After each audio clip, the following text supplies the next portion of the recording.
Coming up, we're talking Monsters at Work, the new tier system coming to Hollywood studios, and the Frozen 2 trailer on this week's episode of Always Crowded Theme Park News.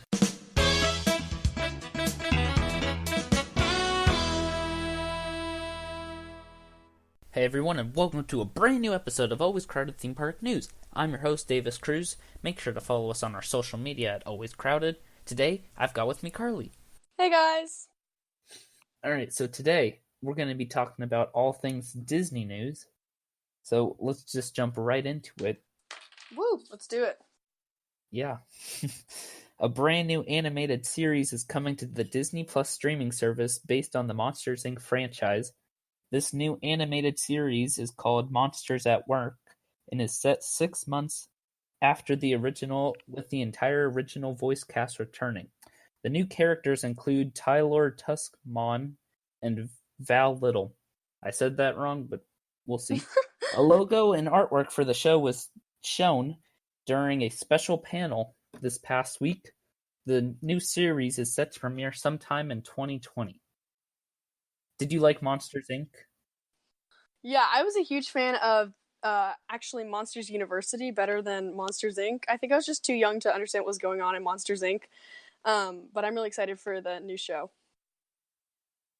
I'm the complete opposite. I actually liked Monsters, Inc. way better than University. Really? Out of all the Pixar films, I feel like that's lower down the list. Yeah. Why do you think that?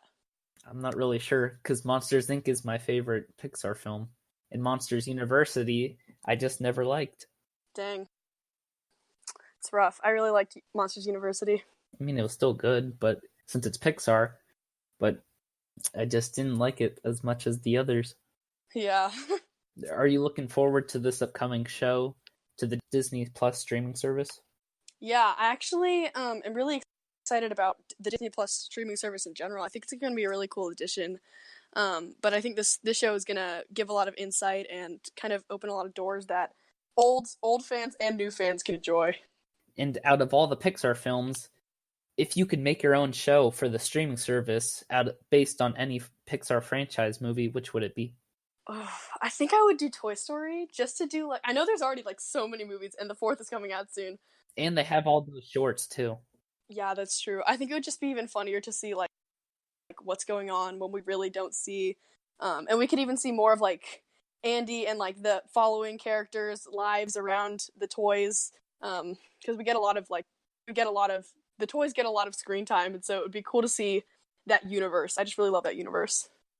I think if I had to choose a Pixar franchise, it'd be based off of maybe Nemo. Oh my gosh. Yeah, I totally forgot Nemo and Dory were part of that too. Nemo is really good. There's so many Toy Story movies and shorts, so they've already done a lot of ground they've covered. And then that's true. I guess Cars, they've done a lot of movies also. Yeah, that's true. And then, actually no, I take that back. I'd rather do one on Inside Out. Oh my gosh. I totally forgot that was a thing too. Wow. Yeah. Maybe Riley in her teenage years. Yeah. Or even bring new characters with new emotions. See what's going on inside their heads. Yeah. Oh my gosh. Is that even a thing? Wow. That would be breaking Maybe. That'd be breaking it. That'd be so cool. Now yeah. I want that. Yeah, right. They should do it. Yeah. It stinks they haven't though. Or any shorts like that. I know. What's the last short they did? I feel like they haven't done a short in a really long time. Maybe I'm just going crazy. Off the top of my head, I can't think of it. I think a Pixar one? Yeah. I think the last one I remember was the Bao one, with the little dumpling and yes, the mom. But was that Pixar? Yeah. Yeah. That was really good. That was my favorite, and I love Bao, so I was it's my favorite food, and this is just so cute.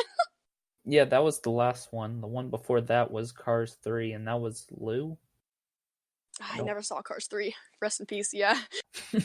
Didn't see that one. I still don't remember that short, but Bao's the only one I remember for sure. Yeah. Unless... Well, there was also Auntie Edna. From the film. So... Was that was broadcasted, correct? What movie was that in front of? That was... No, that wasn't. That was a part of the DVD version for Incredibles 2. Okay, because I remember seeing it. I'm pretty sure I saw it on YouTube though. I didn't see it like I could see Pixar actually. uploading it for people to see it. Yeah, like I could totally see them doing that, and so Yeah. that one was really cute and funny. Yeah, I wish they put that into the film. That would have been like a really good addition. I don't know where they could have put it in though. Because they couldn't put it beforehand. Maybe they could have saved it for Toy Story 4 next week. Yeah, yeah. Or maybe That's they already true. have a short. If they do. They probably do. I feel like they like do that kind of stuff. And they wouldn't have uploaded it onto YouTube if they were going to broadcast it later on a different movie. And if it's like one of those feature related ones where it's like based off a Pixar franchise, I don't think Toy Story 4 would have one.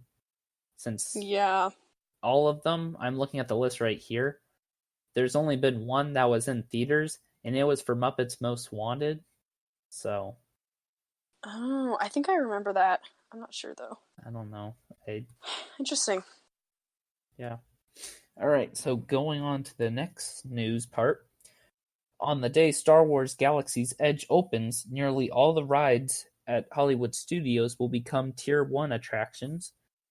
This includes Alien Swirling Saucers, Slinky Dog Dash, Toy Story Mania, the Twilight Zone Tower of Terror, and Rock and Roller Coaster starring Aerosmith. This means guests will be only able to pre-select one of these attractions in advance of their visit to the park. Do you want them to change this? I think it's going to add another layer of confusion, especially since they already have introduced. I mean, obviously this isn't that new, but they've obviously transferred pretty much everything to the app, except for maybe a couple fast pass. Like you can get physical fast passes some places, but they've pretty much transferred everything into the app. And so that's a kind of a little bit more confusing, especially I feel like if you don't have an iPhone, it's really confusing. I know my friend who has an Android like could not figure it out, and maybe that's just her, but I think it's just gonna add another layer of like, oh, there's more rules now. Like I don't know. That's just what I think. I know Toy Story Land, or at least the Toy Story attractions, the 3 of them were the Tier 1 attractions, and now they've added more to them, 2 more. Oh, really? Yeah, so then Tier 2 will only have all the shows and Star Tours.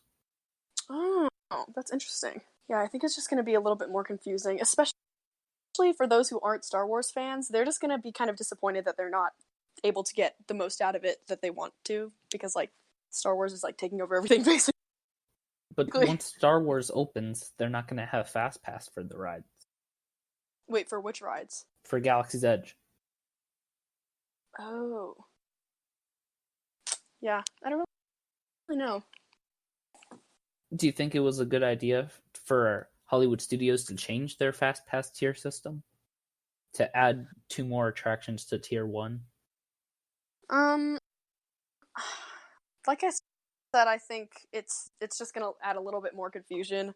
I think there was like a good thought process behind it. Like, oh, let's organize it a little better so that it's not overflowing in one area and not in another.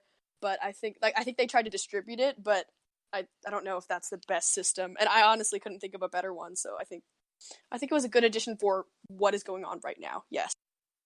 Some of these Fast Passes I feel should change or should be changed. Do you think some of them should be changed to Tier 1 or Tier 2? I'm not super duper familiar with the Hollywood Studios, so I don't really have a say on that, but yeah, I'm not really sure.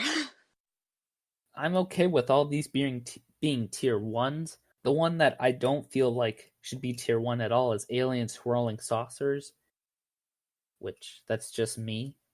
And that was pretty new, right?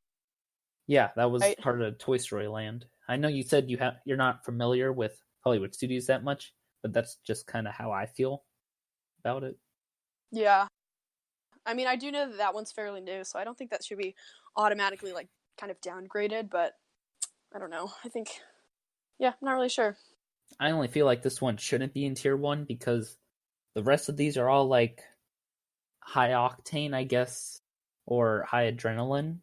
Like Tower of Terror, Rock and Roller Coaster, and Slinky Dog Dash. Well, Toy Story Mania is fun for everyone.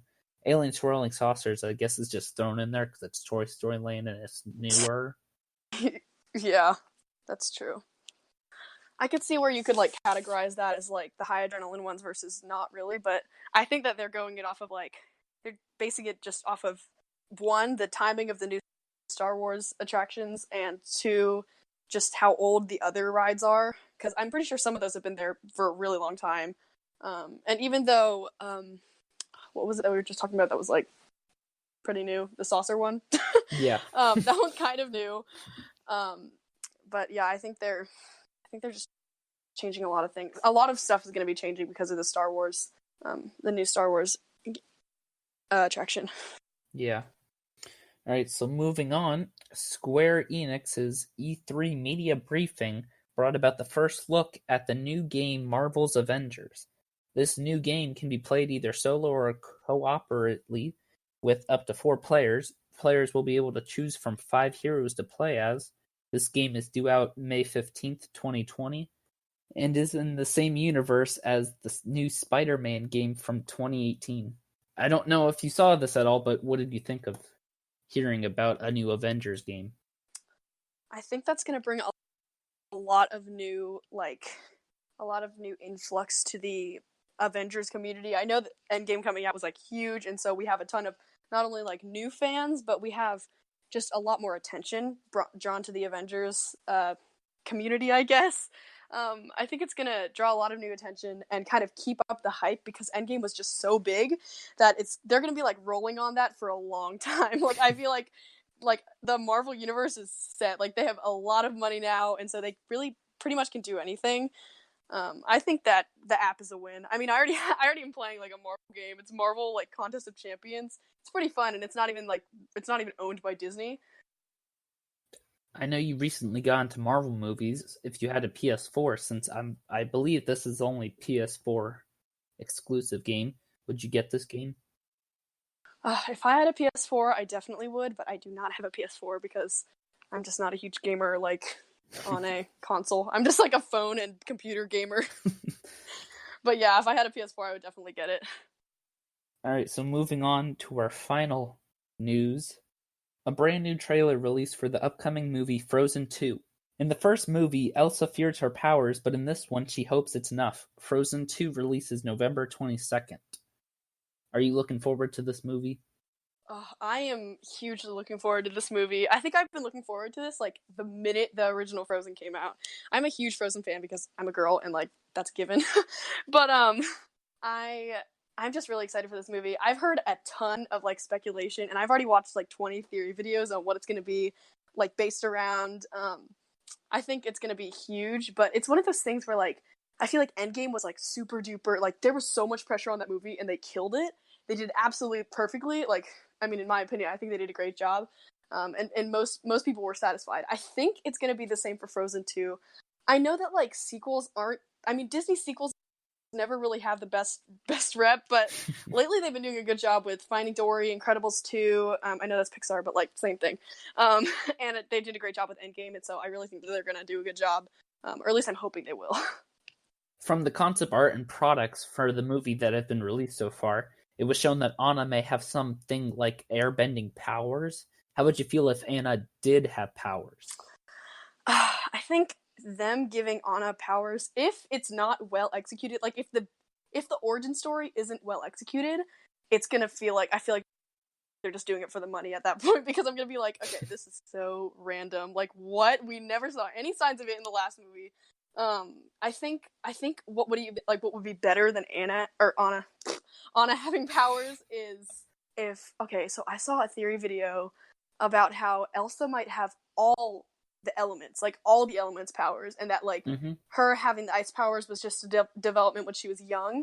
And she is still pretty young. She's like what, 20 something, I would say. Yeah, around there, I guess. And so she could develop, yeah. And so they were like saying that Elsa could be basically like Avatar, like have all of the things, and we've already seen proof of it. I mean, if you watch the trailer like really meticulously, then you'll notice that there's like definitely water and ice, obviously, like that's H2O. There's fire, there's like dancing fire, there's Anna being rescued from fire. There's earth, like there's those giants that I'm very, very certain are made out of stone. There's like the stone moving and everything. I don't know. I just really think that